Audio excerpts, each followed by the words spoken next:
এটা আমি পেয়ে গেছি বেলা, শুনছো? এখন আর কেউ আটকাতে পারবে না সম্বন্ধটা এবার। We are talking about jobs on the scale of a few thousand, and these jobs have been cancelled because these recruitments have been termed illegal. খবরের কাগজ খুললেই খালি চুরি, দুর্নীতি, খুন, ধর্ষণ, বোমাবাজি, রাজ্যটাকে পুরো শেষ করে দিল।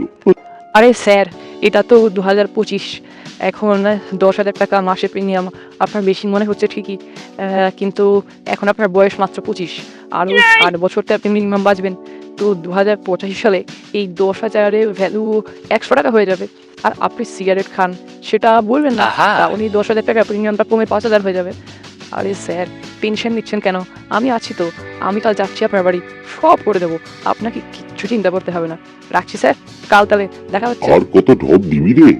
একটু লজ্জা শরম কর, বাচ্চাটা কি শোনো শিখবে? বাবা, এটাকে ঢপ নয়, এটাকে পিচ বলে। ছাড়ো, তুমি বুঝবে না। আর ঢপও যদি হয় তাই সই, কারণ এটার জোরেই এই সংসারটা এরপর থেকে চলবে। তোমার ছেলে আজ থেকে বেটার, আর তুমি যা পেনশন পাও তাতে 1 মাসে ভেজাল প্রেশারের ওষুধও জুটবে না।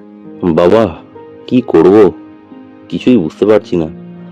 আগের চাকরিটায় কি ফিরে যাব, নাকি আরো কয়েকটা দিন দেখব? তুই তো বাবা পড়াশোনা করে সৎ পথে চাকরি পেয়েছিস, তোর চাকরি যাবে না। তবে আপাতত পুরনো চাকরিতে জয়েন করে যাওয়াই ভালো। তুমি চুপ করো, আর কুবুদ্ধি দিও না। আর তুমি শোনো, ইঞ্জিনিয়ারিং পড়েছিলে কি করতে? ছাগল কোথাকার, এনএনসি এর চাকরি ছেড়ে প্রথমে ক্লার্ক, তারপর মাস্টার মশাই, এবার বোঝো শালা। এর চেয়ে আমার মতো পাস কোর্সে বিয়ে পড়লেই পারতে। আর আগের চাকরিতেও তো 2013-তে ঢুকেছিলে, কোনো ভরসা আছে? ওখানে কি দুর্নীতি হয়নি? ওই চাকরিটাও যে কয়েকদিন পর যাবে না, তার কি কোনো গ্যারান্টি এখন আর আছে? এসব ভেবে কি হবে? আমার তো দরকার নেই, 10 বছর চাকরি করছি, বসের সাথে আমার দারুণ র্যাপো আছে। তোমায় ঢুকিয়ে দেবো আমার কোম্পানিতে, চুপচাপ ঢুকে যাও। আচ্ছা, তাই নাকি? আর এই চাকরিটা যে সারা জীবন থাকবে তার কি গ্যারান্টি আছে? কোনো মানে নেই, কিন্তু প্রাইভেট সেক্টরে সার্ভাইভ করতে গেলে নিজেকে আপ টু ডেট রাখতে হয়। ফলে একটা চাকরি চলে গেলেও on the basis of experience and up to date knowledge আরেকটা চাকরি পেতে অসুবিধা হয় না।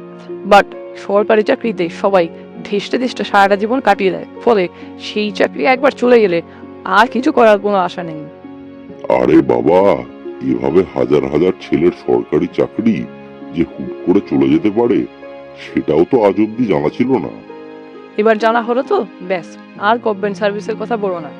আর তুমিও দয়া করে এবার এসব সততা, অনেস্টি, ডিগনিটি আর যা যা ঠপের চপ আছে সেগুলোকে বাদ দাও। আমি যা বলছি করো, সংসারটা বেঁচে যাবে। বেশি মাস্টার মশাই কি দেখাতে গেলে না খেয়ে মরতে হবে কিন্তু। মা, তুমি যে আমায় এতদিন বলতে ভালো করে পড়াশোনা কর, বাবার মতো হ। বাবা, আমার কি তোমার মতো হওয়া উচিত? ভালো করে মন দিয়ে পড়াশোনা করা উচিত? কি গো দাদু, বাবা মা তো কিছুই বলছে না, তুমি বলো না আমার কার মতো হওয়া উচিত?